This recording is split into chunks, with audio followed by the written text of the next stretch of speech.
Natikuwale ndipo kunja kunawala, kumeleza kutengo ndipo zinamera, ndiso kukhaletu mapiri zinateka, mawu ake zonse zimateka.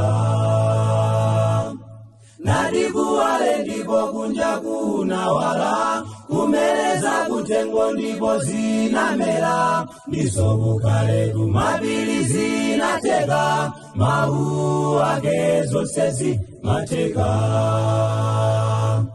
Mulungu ngwa chifundo inudi abale, nalenga muntu nabwera sokudzafera, ndinsonga chiwiri anati adzabwera, mawu ake zonse zimateka.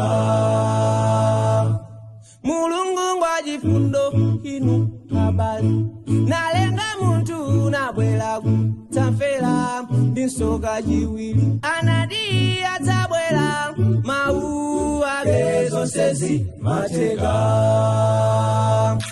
Natikuwale ndipo kunja kunawala, kumeleza kutengo ndipo zinamera, ndiso kukhaletu mapiri zinateka, mawu ake zonse zimateka.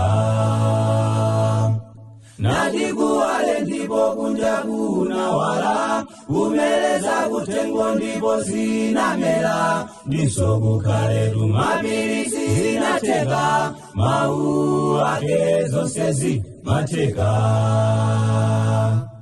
Kumwamba nkokongola inudi abale, misewu yako lidi makoma yasipi, ati nkomangidwa ndi manja ambuyeyo, mawu ake zonse zimateka.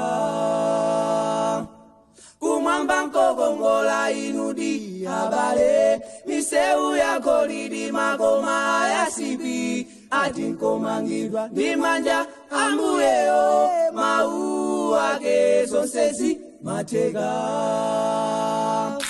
Natikuwale ndipo kunja kunawala, kumeleza kutengo ndipo zinamera, ndiso kukhaletu mapiri zinateka, mawu ake zonse zimateka.